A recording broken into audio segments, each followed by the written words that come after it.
Hello everyone and welcome to the Artist Spotlight with myself, Simmy Jackson, and my guest this week, which is Haidee-Jo SUMMERS. Before we start today's interview, I wanted to apologise to anybody who watched last week's interview live for any of the technical issues we went through.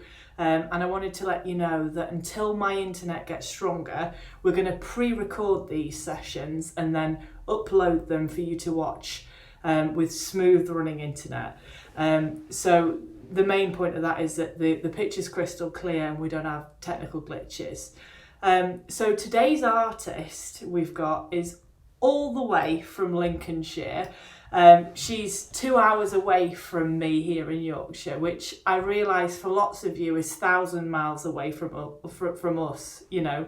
But she's a member of the Royal Society of Oil Artists and the Royal Society of the Marine Artists, which for us UK folks, it's two of the most prestigious societies here. And it's actually societies where you get elected to be part of these. So we're really lucky to have Haidee here. So I'd love to welcome her. Here we go. There she is. Hi. Welcome, Haidee-Jo. How are you? Hi, I'm really good. Thank you. Thanks for asking me to have a chat with you. It's nice to see you. That's my pleasure. The first thing I wanted to say is that it's amazing to see you indoors today because you're usually outside.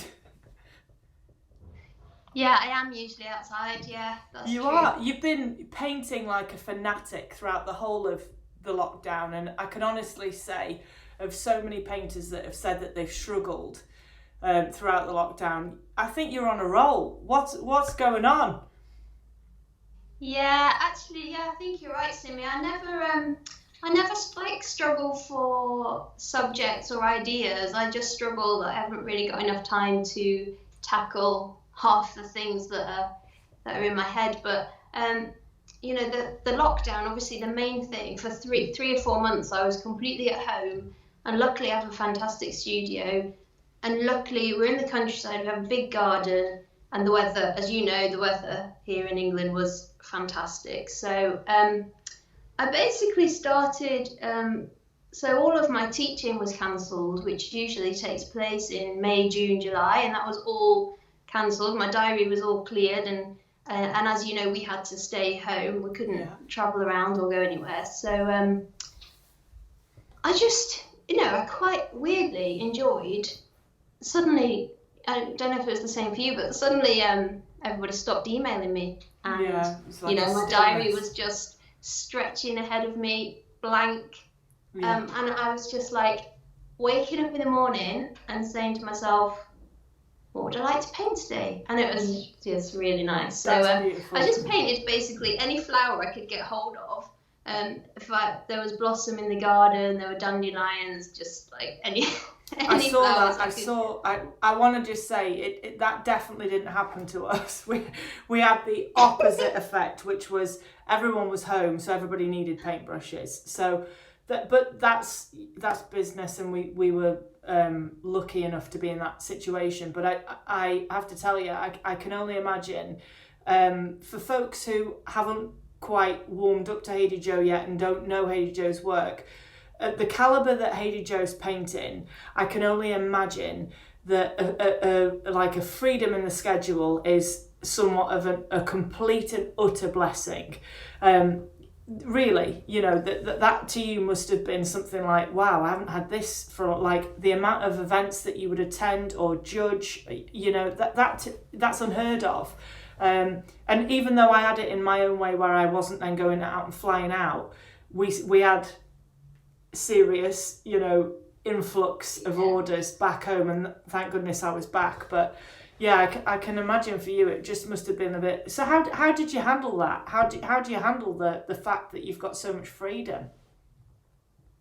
Well, you know, for me it's just freedom to paint without having to worry about other aspects of the job, if you like. And there's you know how like May and June are really my favourite times in the UK anyway, but they also seem to be the busiest times for events, like you say. So I'm often travelling around from thing to thing, and sometimes, some years, I miss the blossom period, you know, when we have a couple of apple trees, our neighbours have cherry trees, and from like the end of March through April, May, the blossom's absolutely gorgeous. And there are sometimes years when I think, God, I haven't even painted the cherry blossom, now it's gone.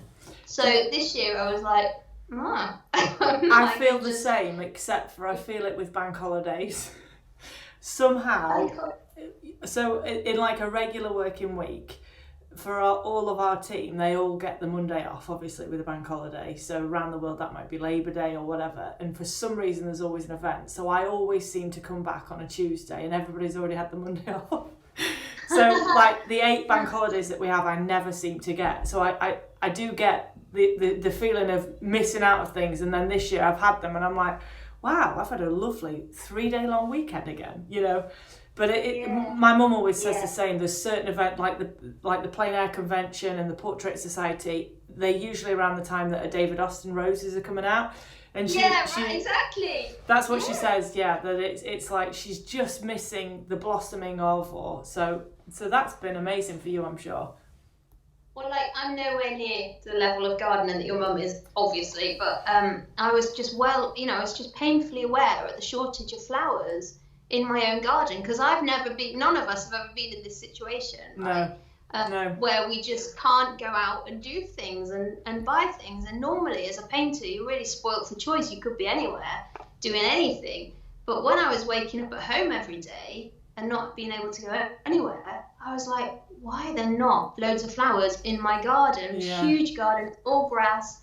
So I think we, in the end, this year we've planted about 6 roses, and we've planted all sorts of things, dahlias and peonies and all sorts of things. That's amazing. So that I have my own flowers to cut. Yeah. That's amazing. Do you know, though, I have to say, and my mum would totally say this to you, yes, she is a phenomenal gardener, but that's her passion. If she's not making brushes, she's cooking or she's gardening. That's her things. Awesome. And she absolutely loves her garden. You've seen, I mean, a couple of years ago now how it's changed, but Rosemary's garden is a traditional English garden. That's always been a dream ever since, you know, I was little and before, you know. She's constantly making things and growing things from things and cutting out, you know, egg, what are they called? You know, the egg, the holders that the eggs come in. The egg containers. Boxes. Yeah, egg boxes. like egg boxes, egg containers, and she's cutting them out, and then she's saying that you put the seeds in, and she, you know, she says to everybody in the workshop, save your egg containers, save your, you know. So, but she loves it. But your garden is beautiful, and the paintings that you've released from your garden are just gorgeous. So, don't put yourself down, because they are a credit to you. I want to ask you my first question that I've had a couple of people message this week to say, which is, obviously you're painting outdoors so much of the time. So I want to know something really that you don't hear folks talk about, but what are the best clothes to wear? What have you found that you can't live without when you're out and about, or what do you get caught out with not having? Well, I suppose... you know how changeable the weather is in England, so the best advice probably for UK painters is never underestimate how cold you might be. Even on a sunny day, if you're standing still in one spot for a long time, you can get quite chilly. So having plenty of layers is really the best idea. And I always have, in my car, like a couple of extra, you know, waterproof jacket, a cozy jacket, and I think... The other thing is clothes-wise. I mean, a woolly hat. People laugh at me, but I'll even go abroad with a woolly hat in my suitcase. Yeah. You know, I've worn a hat and gloves in July and even August, probably sometimes. Well, you just never know. You never know, and I know that social media is a great thing and also can be a cruel thing, because you look at you, and every time you put out a painting, you say, "Look what I managed to paint today." And you think, wow, does she just like get the clouds to manage to like follow her so that they don't hit? But it's not true, you know. So you obviously make it work, And have you got a story to share where you've had a total washout or? Oh, because so many times the weather isn't what you expect. Well, when was that? 2010, was it? The Queen's Diamond Jubilee. Yeah. In London on the river. She had the river pageant, and I was invited to go and paint from the Millennium Bridge. And it was June, and I bought a really nice summer dress, a blue and white dress. I was going to look all patriotic, and I ended up there with a fleece, with a woolly hat, with a raincoat, and it was chucking it down, and it was blowing a gale, and that's just England, isn't it? And typical. The day that you might potentially meet the Queen, typically you're having to wear a woolly hat. I couldn't wear the nice dress. I just looked, bulky. I know, but do you know, I want to say this because so many people that watch this will go, oh yeah, well, English weather, they're notoriously, it's bad for them. But actually, I think you'll agree with me here. We actually said it at the OPA the other week. We have had amazing weather throughout the lockdown. I know it's starting to change the last week or two, but other than that, we've been so lucky. We've been so lucky this year. I mean, in fact, we've had a problem, I suppose, with lack of rain, haven't we? Yeah. If anything. Yeah. But yeah, it's been gorgeous, and that's another reason why being at home painting in the garden was just so nice. Yeah, especially. Yeah. I mean, for folks who won't know, in England, because it's so different around the world, and you read the news, it's so hard to even keep up locally with what we're meant to be doing at the minute and what we're not. You and I'll know, Boris came out with what he came out with on Monday, and now all of a sudden we're back into over here a local lockdown again, and you can't see friends here or there. So to have something on your doorstep that you can paint in your garden, which is for me realistically now, that's my weekend. I'm not going anywhere. So you've made your own little heaven close to home, and it's important to have that. But don't you think though that this time has made you do that? It's made you invest in what's close to you, Yeah, absolutely. And normally I would be traveling so much in summer, I don't even have time to. It's hardly worth planting things when you haven't got time to water them. Yeah. Because you're away so much. But this year I've really loved it. Yeah. Hope I can keep it going. But hopefully we're back to normal soon. That's for sure. We don't know, but we'd like to be, wouldn't we? But yeah, maybe a new normal. I mean, I think I am more keen to spend time in the UK. There's so much of the UK that I want to see. Yeah, I agree with you. I think, do you know, from like hosting workshops point of view, and then seeing what you can paint and so many of the UK painters, I often think, why do we chase folks who are painting further afield? Not chase in business wise, but chase the dream of on social media, when actually what we've got out there is just as beautiful, if not more.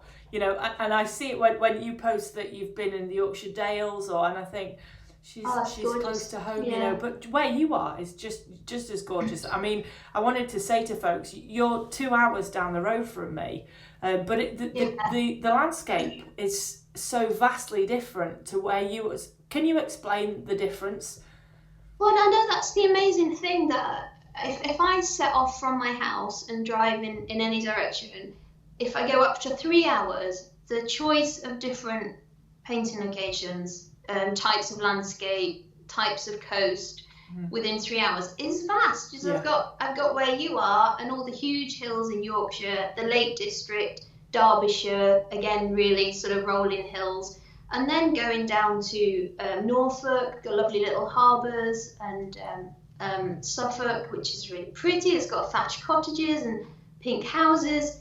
So it's just incredible, really. It's incredible how compact we are and how much. I agree. I think that's something that folks who haven't been to England, and this is not a Visit England, interview. This is an advert on behalf of. Well, if we can't promote where we're from, we're doing something wrong, aren't we? But at the end of the day, it's true. England is so vast, from Cornwall to Scotland. Okay, so including Scotland, the UK. Let's widen it to that, to then Wales, down to London, and all the differences. I'm putting it out there, hands down, we're the best country in the world. So. Well, I've had a little bit of chance to explore since lockdown the first lockdown ended in June, we bought a really tiny little motorhome. So Lovely. we've been up through Northumberland and into Scotland and down through the lakes, and we've been down to Devon, and we've been to Norfolk and Suffolk already. Brilliant. Yeah.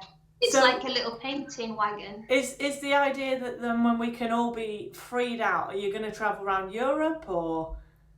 We might go to Europe in it, but really there's just so much of the UK coast that I haven't been to yet. Yeah. Particularly keen to paint in the lakes again as well, and Yorkshire. But it's just so exciting because I can pack my stuff and we can be gone from here, and within a few hours drive we can be somewhere quite different. And mini holidays at the minute, local and close to home, are so needed.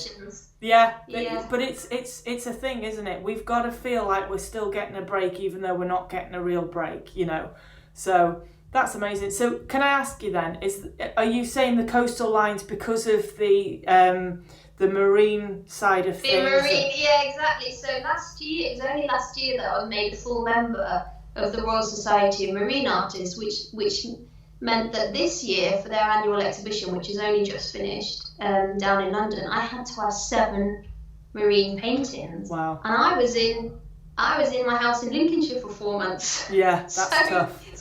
That's why in June we were like, right, where can we go?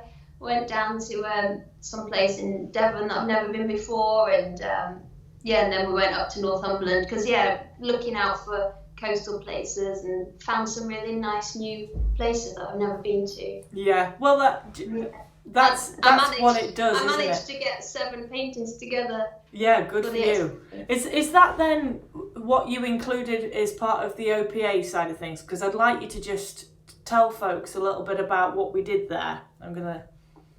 Thanks for that. So you entered me into the OPA paint out competition. Was it wet paint? I'm gonna make this really clear to folks. We were allowed 1 international painter from anywhere in the world, and the only rule was they were not allowed to be American.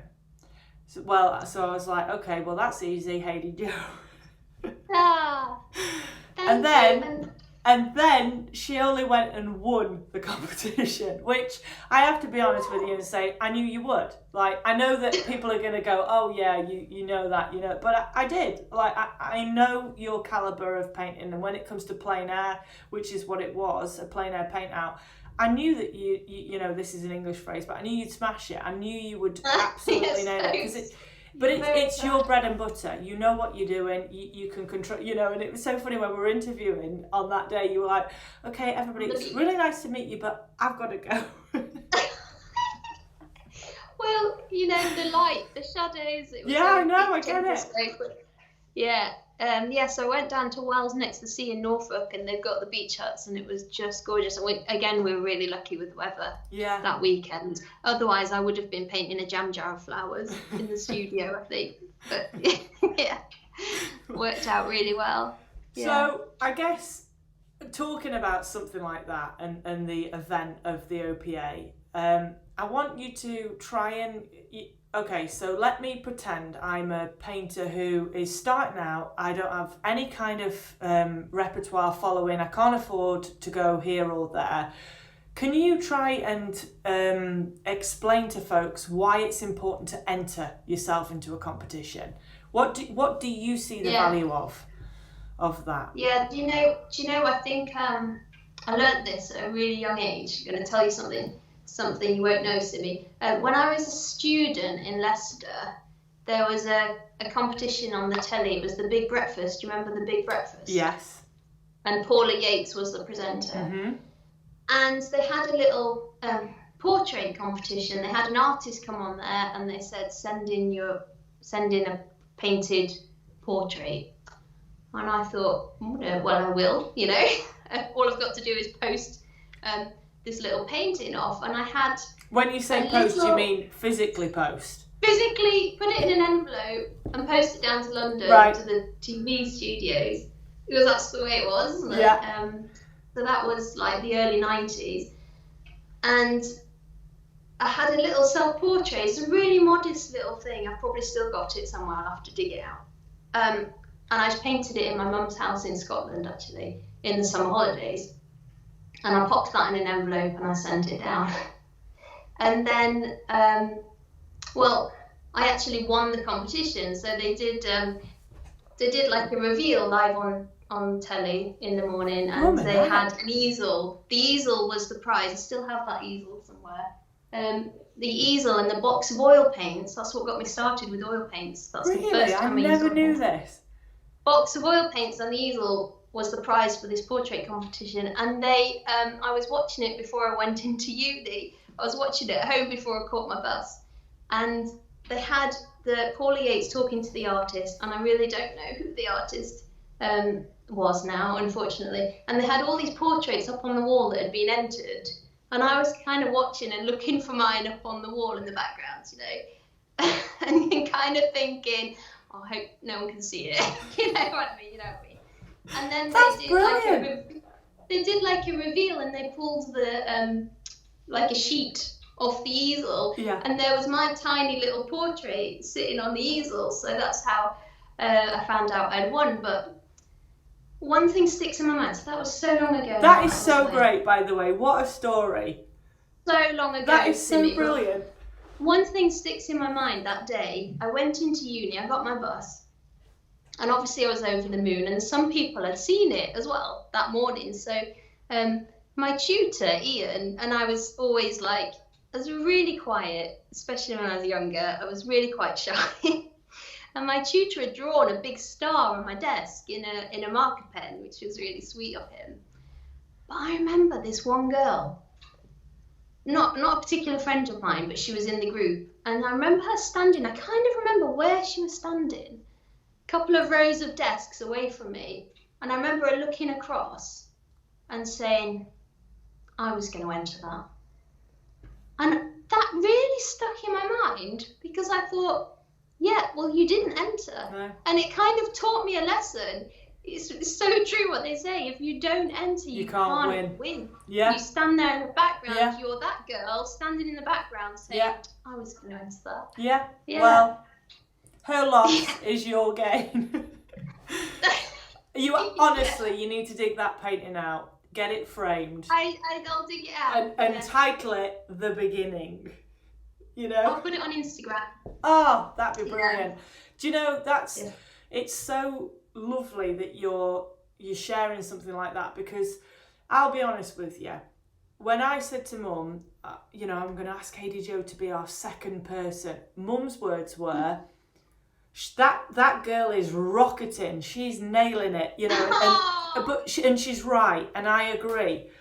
But I want you to know this, that it looks from the outside like which you are, but everybody doesn't see this part where you've worked and worked and worked and worked. And I think that's what something like that, you know, you said early 90s, we're in 2020. Yeah. You know, do you see what I'm saying? The time. I know. I graduated in 94 or 90. I think it was 94 I graduated. And after then I had a part-time job in the picture framers, and I teaching life drawing, and I set up adult painting and drawing classes for years. And so I worked for years. Yeah. You know, years and years. And then about the time when I did the Queen's Diamond Jubilee, which was probably 2010. Suddenly things like snowballed. Started to happen. And I was winning things, and I started to become well known. But so to some people from the outside, it looks as though it's all happened at once, overnight, which it hasn't. Yeah. So no. So I guess then going back to the original question, because it is hard when you're starting out, and especially in the art, like, you know, the art world is a big place. I know it's a small place because we all seem to know each other, but it's a big old place, really. And especially when it comes to the hard fact of trying to make some money and become, you know, make this a living that you can become to live with, and live upon. How can you give some sort of inspiration to 20-year-old Haidee-Jo? What would you say to you then? Well, if I was 20 now, I'd actually I'd actually say you're very lucky. You're very lucky to live in this day and age and have social media, which is free to use. You can market yourself. You can sell direct. You can, make contacts with other artists. And I only joined Facebook in 2010. So, as you say, it is a small world because we're all connected through these platforms. So just you've got to put your work out there, haven't you? And just keep plugging away. And for goodness sake, just don't ever get complacent. Always want to push yourself to get better. And just be honourable when you're dealing with people, and just be honest and just be yourself. And you'll prevail if you stick at it. Yeah, it's hard, isn't it? Because okay, so I'm 30 next month, and 30-year-old me would Not say, just a baby. I know, but 30-year-old me would say, 20-year-old, you do this, and and I feel like I've been around for about 40 years, not 10, because of how much I've travelled. But it's so, hindsight's a great thing, isn't it? And I think there's so many painters. I've spent years now in academies where you are meeting students who are brilliant. You can see it. But if we're not careful, if they don't get the quick book, they're too easy to give up. And actually, that can't be. The perseverance side of it. That's kind of one of the things why I wanted to bring this up with yourself, because somebody will go on your Instagram and they'll see the last 6 paintings that you've posted, and they'll presume that you've done that in the last 6 days, and that you've got to that quite quickly. They won't see. You almost feel like putting at the top of your Instagram, it took 20 years to make this last painting. Yeah. Do you know what I'm saying? It's true. Yeah. Well, something else you were saying then that struck a chord, but I can't remember what it was. Was it the perseverance side of things? Yeah. It was really that I paint because I literally can't not paint, and I've been, drawing with chalks ever since I could hold something in my hand. So I think if you're gonna do it anyway, whether you make any money from it or not, then it's a passion. It's going to be easier for you to stick with it. If you're choosing to do it because you think it's a great lifestyle and you fancy the idea of it, then maybe you're gonna give up when the going gets hard. Yeah, because it isn't always easy. Exactly. Okay, I have another question for you. What is your favourite place to paint? Now, I'm going to be honest and say I'm going to narrow that down. That was a question we got in. I'm going to narrow it down to UK and then internationally, because I know you paint a lot overseas. And it's a little bit, tricky to pick one place, because if you didn't pick Yorkshire, we'd fall out. If you didn't pick Norfolk, that would be awful. Norfolk, half of our other friends would fall out with you. So yeah, but that's I don't know if I have a real favourite place, because my favourite things, my favourite light, I suppose, is when the sun's shining. Yeah. And it's doing really interesting things. Do you know you'd make a great politician. What you should say. What you should say is my garden, and that's the most diplomatic answer, because that's nobody else's. Rosemary's garden. That's probably my favourite. There you go. Yeah, in the UK, God, I don't know. What about internationally? Where if somebody heard this now and you think, okay, so we're in lockdown, but we've all got these little ideas of when we come out of lockdown, where am I going to go? Where can you see then, in the next, let's pretend next June, where do you want to be? Where do you want to be painting?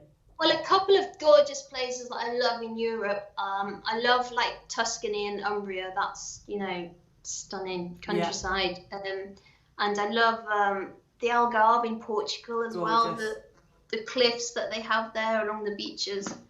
And also for a little city break, I really love Seville in Spain. Oh, yeah. Oh, it's gorgeous. And the Palace Gardens in Seville, I don't let your mum hear this, but I could paint there for 6 months and not get bored. No, I get it. I felt it's the same. The climate as well. the climate as well. I mean, the best time for us to go to Seville is like January, February, when it's gorgeous over there. It's like July here, you know, it's January, February over there. So I was going to say, have you ever thought of anywhere further afield? Because next week I've got a great painter called Andrew Tischler joining us, who I'm not sure if you know his work, but he's based down in New Zealand. So think further afield than Europe, than UK. Tell me, if your flights were all included, food and drink, where do you want to go and paint? I have really wanted to go to Havana for a long time. Oh, yeah. I've been, and it's... Yeah. I don't mean to say, I've been, but I have been. It's gorgeous. It's gorgeous, yeah, absolutely. Yeah. No, I haven't been to many far-flung places, really. I've painted in America a few times. Yeah. And this year I was supposed to be seeing Denver and North Carolina. I know. Can I tell you a funny story about Cuba? One of the things that Mum and I found so real about that place was we were in our hotel and there was this kind of like whistling noise outside. So we looked out the window and we were like, what's that? There's like this just random guy down on the pavement, and he got this big stacker truck and he's wheeling this mattress, but the mattress has got nothing on it. Okay, it's just the springs. And what happened was about 3 different families came down, right, from different houses, and they brought mattresses down, and what he did was repair them on the spot. And what they do is they have folks, because they weren't able to bring things in and they weren't able to buy things like we can, and just, you need a new mattress. I know that's not something you'd say every month, but like, if you need a new mattress, you can get one. But they fix everything. Nothing is new. So it was just this bizarre and amazing situation to be in, that's the mattress repairer. You know, and it's, can you imagine? I could see you now painting that guy. And, you know, India as well. I'd really like to paint in India as well. Yeah. One day. Can I say this? I've been there too. But that was when you can take me there. I'd love to. Do you know, I've been to a lot of places, but not necessarily for work and business side of things. I did a lot of backpacking when I was younger. You've been on some amazing trips. I know, you'd love India. I've got to tell you, there's a triangle in India, which is Agra, Jaipur, Jodhpur and Delhi kind of triangle, and it's known as the Golden Triangle, and it's correctly named because everything within that area just is sensationally beautiful. And the Indian people are so welcoming and warm, and I love Indian food, so that was a bonus. But yeah, India's definitely somewhere. I say I've been. I went for 4 weeks. That's like saying you've been to the UK for a week because of the size of the place. You've not actually seen it. But you know what I mean? But I haven't. There's so much I haven't seen, and you know, it's such a beautiful place. All of Asia. Just drop me off in Asia. That's how I feel. You know, I honestly, I feel like there's so many places in Asia that are just... You went to a place with an amazing waterfall. You did. Well, I went to, in Brazil, there's a waterfall called Iguazu Waterfall. That's the largest waterfall in the world, not the highest. So it's something like, and I know Brazilian folks, my friends over there are going to correct me, but it's like something like 260 waterfalls that fall down. I'm trying to think if I've got a painting of it here. I thought I had one on my wall, but I don't. But Iguazu is Brazil's one on the list. You've got to stick that on your list. I will. Yeah, the food is also amazing there. Okay, back to our. And the people are lovely too. And the people are gorgeous. Okay, next question is something that I know people who. Okay, so let's put ourselves in the position of somebody who goes out and paints, and they do the best painting that they've ever done, and somebody approaches them and says, wow, I love that, how much is that? How do we negotiate that? How do you handle, first of all, the folks that come over and interrupt you, which in real terms, it's lovely that they've come, but how do you handle that side of things? And then how do you handle the folks that say on the spot to you, I want to buy that, they're pretty adamant, you think that they're kind of serious, how do you handle that? I'm not really good at selling from the easels to me, and if I'm happy to talk to people when I'm painting, but if they ask how much, I'm like, oh, I just hate being asked that on the spot. I feel like my prices are really reasonable. They're really reasonable for what the paintings are, but for people who maybe have never bought artwork before and they've just seen you painting and they ask how much it is, they're maybe thinking 50 quid or something. Yeah, I mean, of course. I get they have no idea. So and also I'm really terrible at, I'm awful at remembering numbers. I just don't retain any numerical information whatsoever. I have a tip. So I just go blank and I'm just like, write it on your wrist.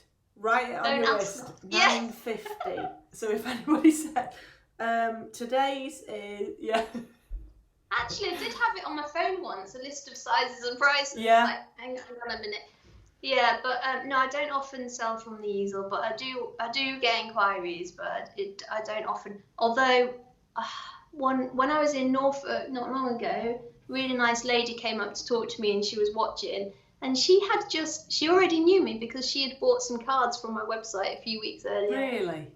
Yeah, and she's ended up buying the painting, so that's nice. So if somebody does buy, I like to take it back to the studio and varnish it and frame it and everything. I don't kind of go. You wouldn't let them just have it on the spot. I would if I was abroad.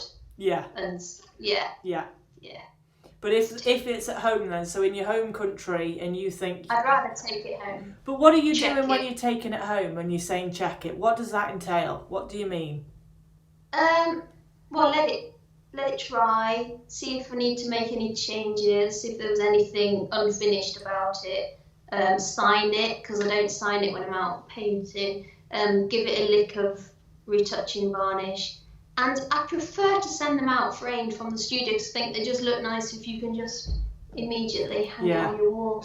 So, and I really ought to bring my little credit card machine with me. I was gonna say swipe on the go. They're so dinky. Yeah.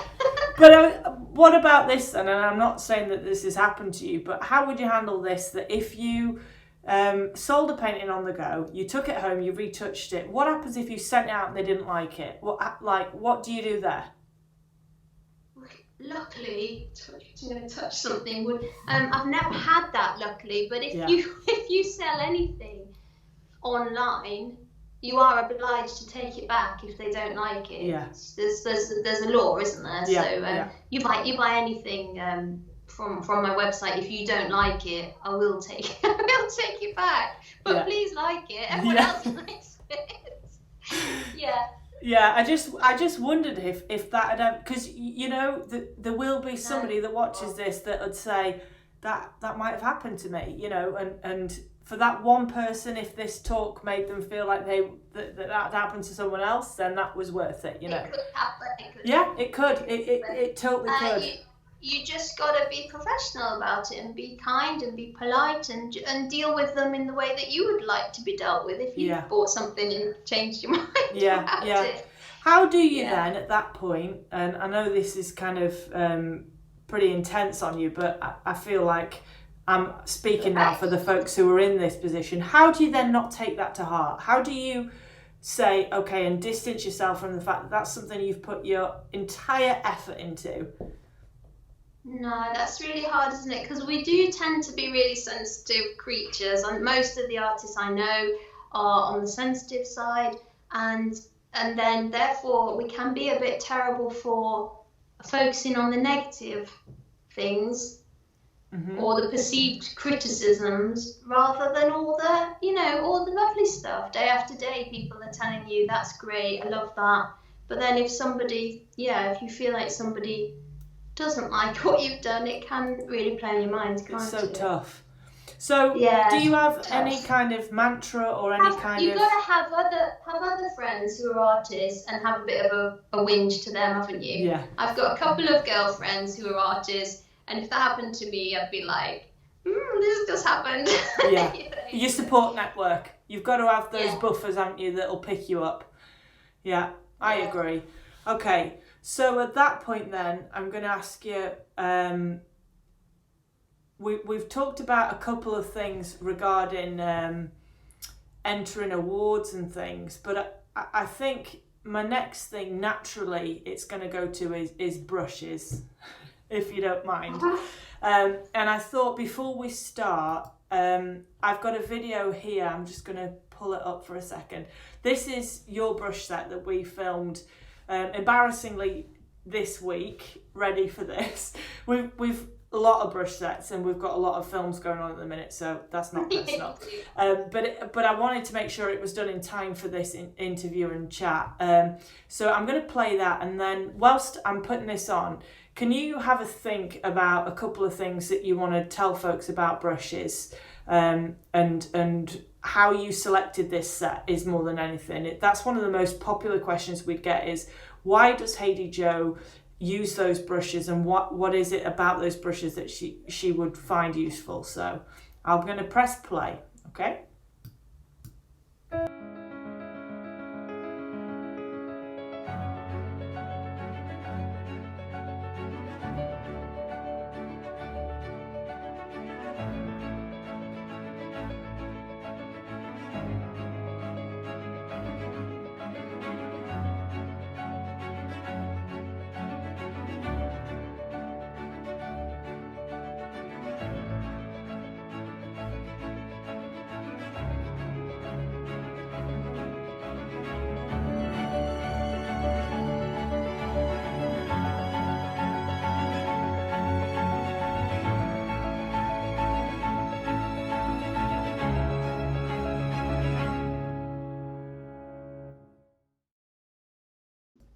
There we go.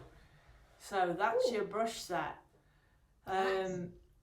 So I guess my first question is, you've got so many of our ivory brushes who, for anybody who doesn't know our brushes, the ivories are 100% synthetic, and it's correct practice for me to say vegan friendly.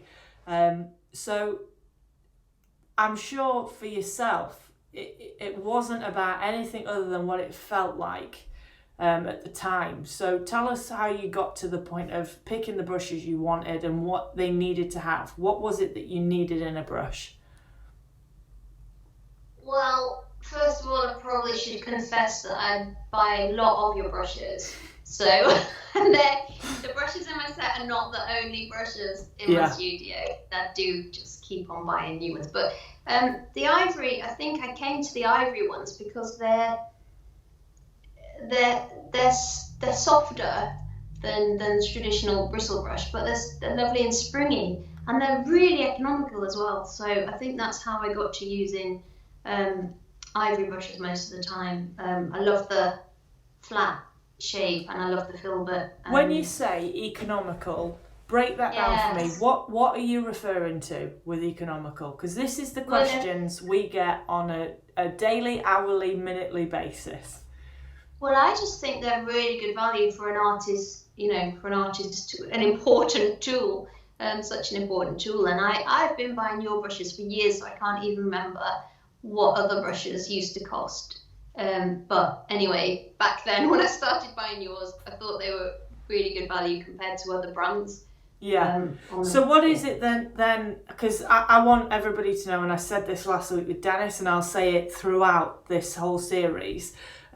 We are in a blessed position that I and Haidee-Jo will vouch for me. I have never paid Haidee-Jo a penny.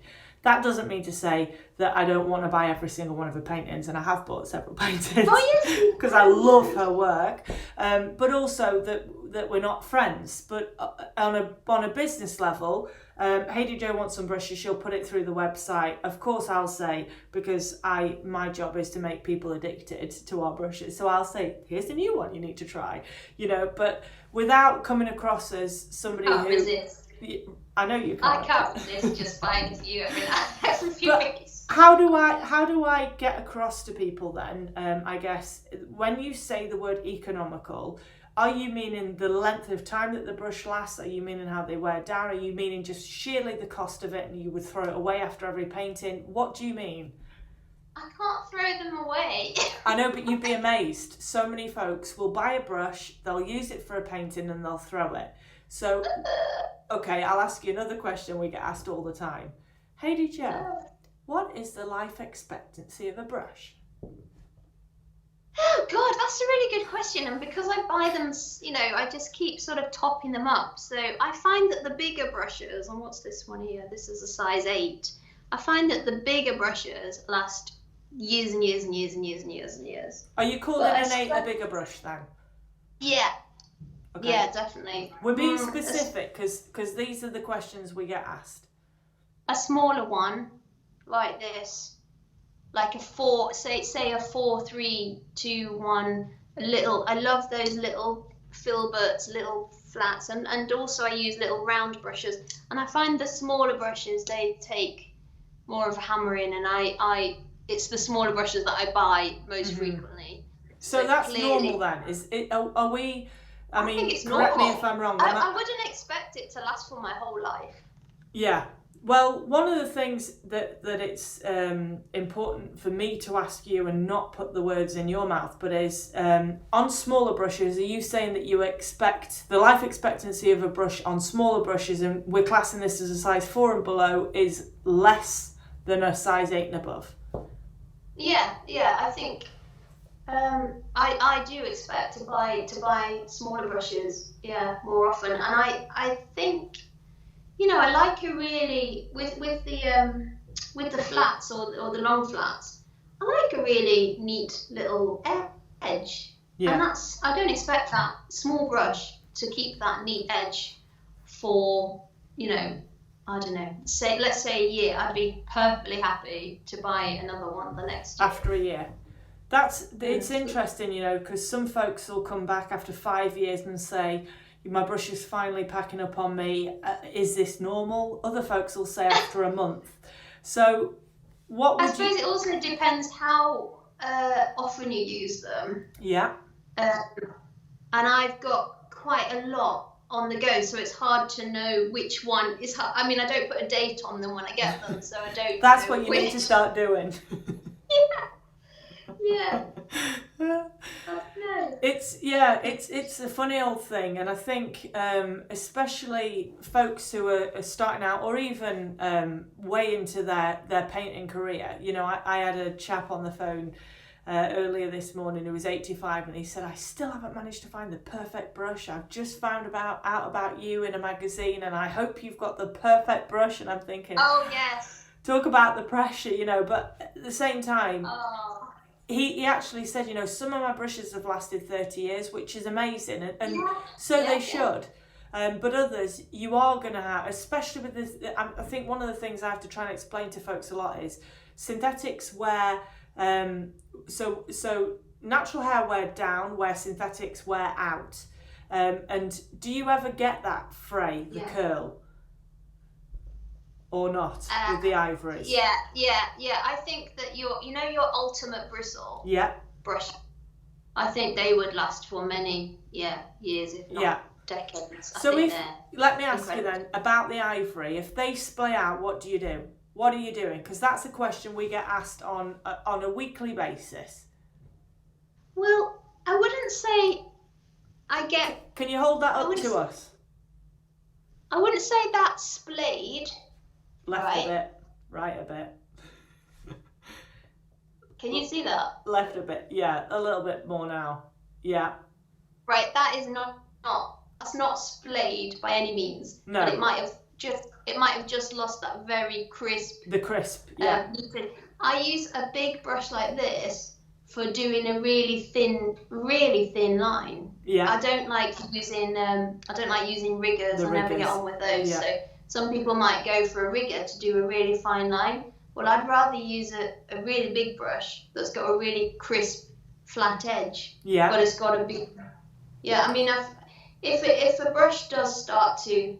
If a flat brush does start to split out, that's completely my own fault. I know if that happens that I've let paint dry down. So I was going to say a tip for you there with that brush, with the ivory. The first thing I'd be doing if I came over, is saying boil a kettle, let the kettle bring to boiling point, pour it in some water, and hold that brush fully in it for about 3 minutes. Okay. Now, I wish I'd have said that at the beginning and we'd have got the kettle out and you could have said, I have a cute kettle, but try it. Hold it in for about 3 minutes. It'll do two things. Plastic bends where natural hair doesn't. Natural hair's like the hair on our heads, but plastic will manipulate and bend. So it not only will bend the plastic, but it'll also free up the paint at the base of the brush. So dip the whole brush in, fully immerse the brush. And if there's any at the base, you'd be amazed what you can pull out. But then the other tip, and I know you follow and know Richard Schmid, that you know from over in Vermont. Oh, Richard, yeah. Right? Yeah. He would put cardboard on the end, put a clip on it, a peg, and hold it, and that would help it shape.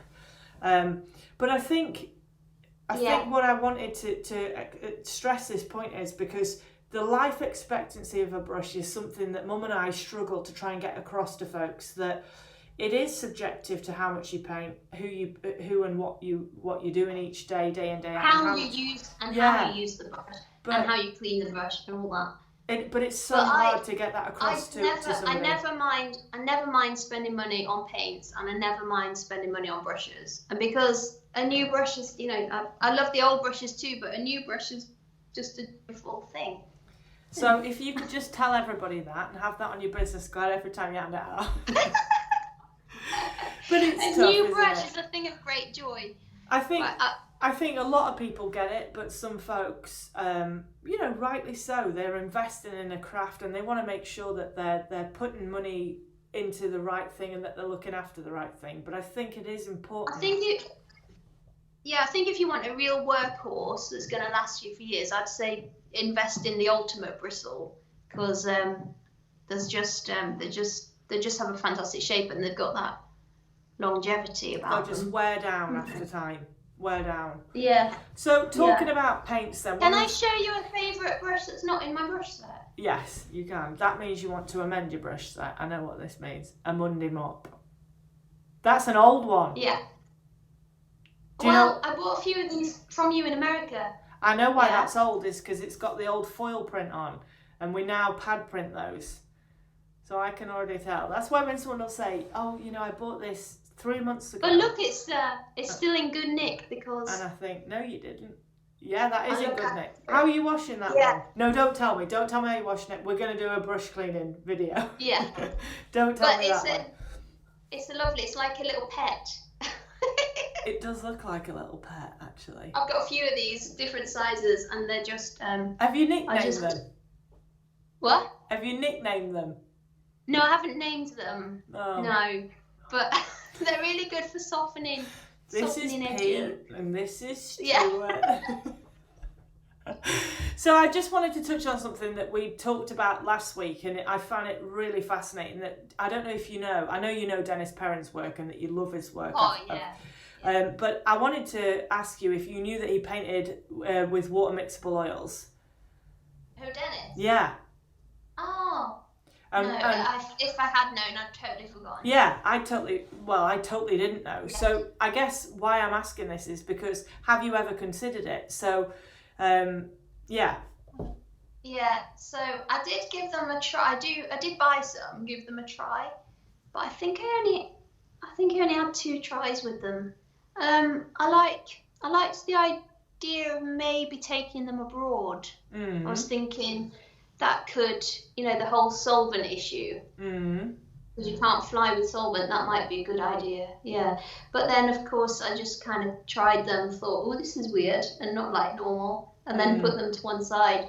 But I don't. People say to me that they use them because they don't like the smell of the solvent. But I use the low odor solvents, and I don't have a problem with the smell. I don't particularly notice the fumes either. Well, I can tell you with Dennis, it was not just the smell. He said it was a health thing.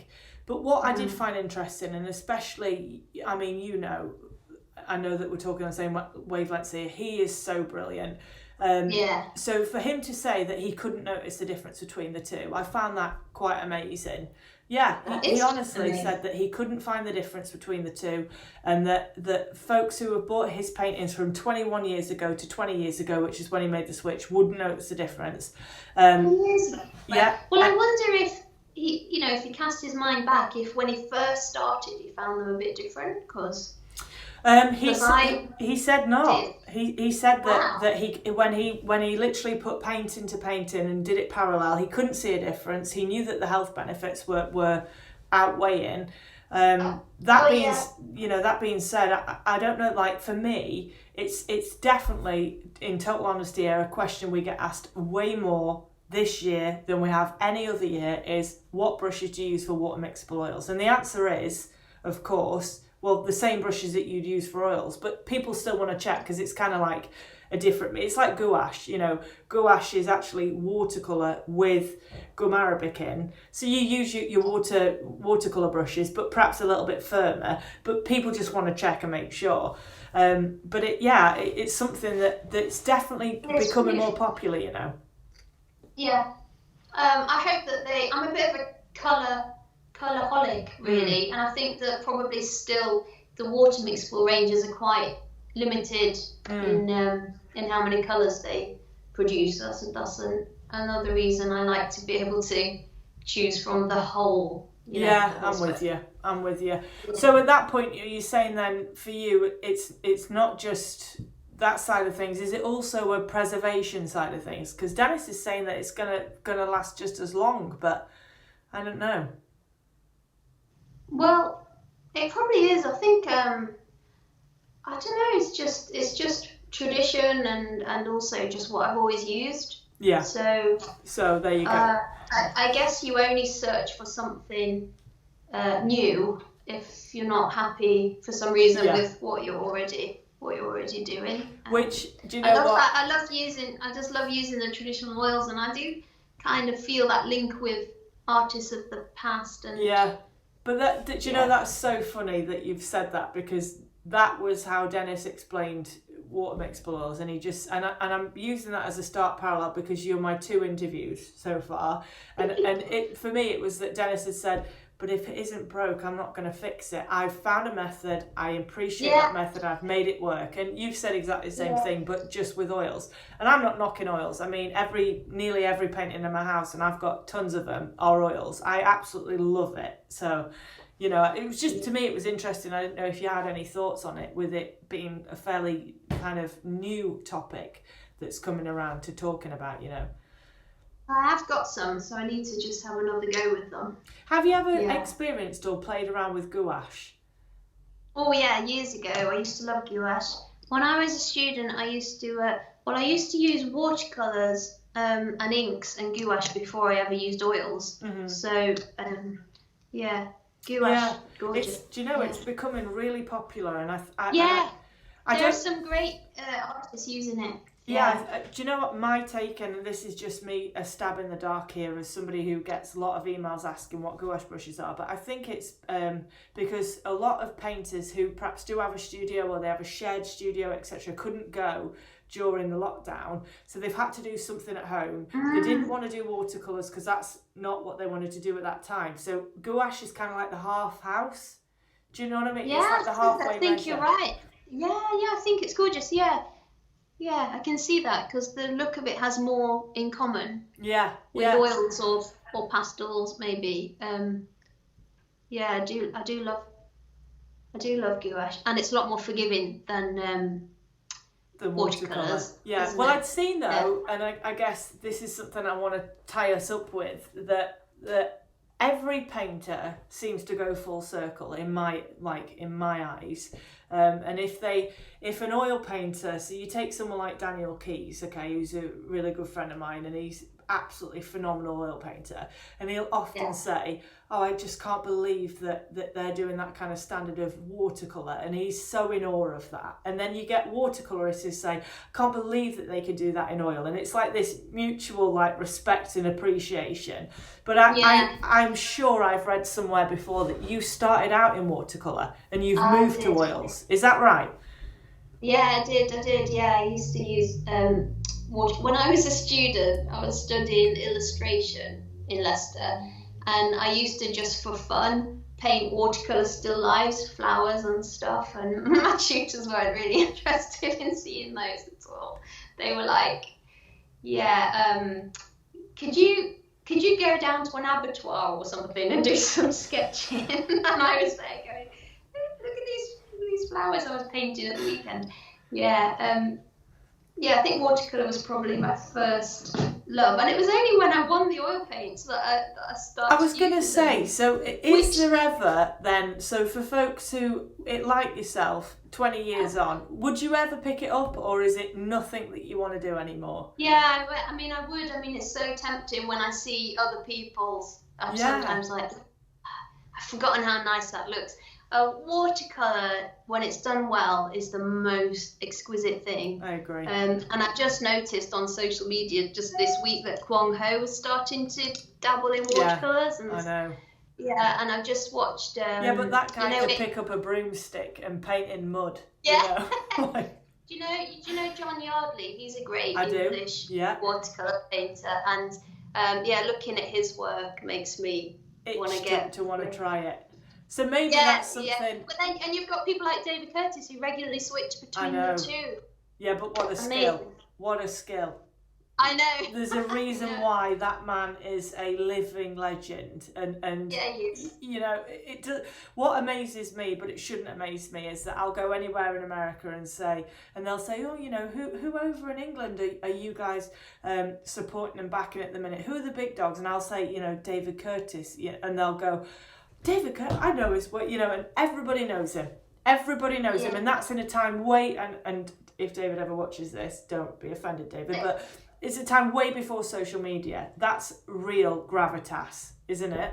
You know? That's all his amazing books and DVDs and everything, Yeah, he's regularly switching between the two, and he says it's good to use different mediums. It's good practice to do that, to switch between the two. And I've been terribly lazy in a way because I've just been using oils for years and years now. But when I did used to switch mediums, I do remember that feeling of, you know, when you make the switch from one to the other again, how it kind of enlivens you because you pick up things in that method, in that media that you then can use with another one, and it is a really good idea. I think what you've just done is talk yourself into. I think the way I use oils as well is different from some people, and that comes from my watercolour background, the kind of planning ahead and that kind of thing. People say to me, how do you keep your colours clean? And I think part of that is from my watercolour days, and that kind of knowing what's going to happen and keeping, we used to keep the paper white where you wanted white paper, and it's that kind of thing in oils. If I want a really bright highlight that's pure colour, it's kind of working around that so that it's not going to be a muddy colour, it's going to be, you know. Do you know though, I've got to tell you, the whole time then, and I'm sorry I interrupted you, but I really have to say, I think you've talked yourself into picking up watercolours, and I think you've got to. You've got to, because I know I'd love to see some of your watercolours of literally of what you're doing now. You know, nothing out of the ordinary subject wise. I'm going to tell you something else, Simi, which just goes to show how lazy I am again. But framing oil paintings is so much easier. Is it really? You don't need glass and you don't need mounts, and that's another thing that oils have got going in their favour. I will use watercolours for myself in sketchbooks, but I can't see me exhibiting them really. Not any. Surely you could get somebody to do that bit for you now. Surely. Yeah, but you can't even post a painting with glass, can you? So how about this for an idea? Next time you do an exhibition and it's like, and the gallery say it's 16 pieces, why can't you do something like 12 oils and 4 watercolours? Well, I'll ask the gallery if they want any more. Yeah, I honestly, I'd love. Well, can you do one promise and say, in the next, let's give you a long time span here, the next 6 months, when you feel it right, can you do a watercolour, post it, and then we can see the sort of thing that you would come up with a watercolour? Because I love it. I'm with you. You know what? I will. Yeah, any excuse to get them out. I've got some nice papers down there somewhere that I've had for years, not used. Yeah. So, yeah. I'd love it if you did. Well, listen, I'm gonna tie this up and say thank you so much. I know in England it's now late in the evening for us. And I appreciate you coming on here and sharing all your advice, and of course being raw, you know, which is often what it is, of exposing yourself and being really genuine. So I appreciate that from the bottom of my heart. I want you to know that Mum, one of the other things she said that was so funny, she was like, tell Haidee-Jo, please can you come and paint the greenhouse? Please can I? She's so desperate for you to come and paint the greenhouse, and we'd absolutely love you to come. Obviously at the minute we can't, but normally. I know you. I would absolutely love that. Yeah, I'll come up. I'll come up next. Well, it's going to be spring, isn't it? There you go. I'll definitely in the spring, come and paint the greenhouse. Rosemary, come. I can't wait to come and paint the greenhouse. Love to welcome you, and I want everybody who watches this to go ahead and follow Haidee-Jo. You've got the website underneath Haidee-Jo's name. She's on all the social medias. She's nailing social media. So anybody who wants somebody to follow, Haidee-Jo, you're a pleasure. And honestly, from the bottom of my heart, thank you for being you. You're brilliant. Oh, thanks, lovely. I really mean it. And you too, and this is brilliant. I can't wait to watch the other interviews when you do. Well, no pressure. I hope they're I hope they're informative for everybody. You know, it's a great idea. I've got the artist, so I just need to get the juices from you. So, but thank you so much for welcoming us. Thanks, Simmy. Take care. All right, darling.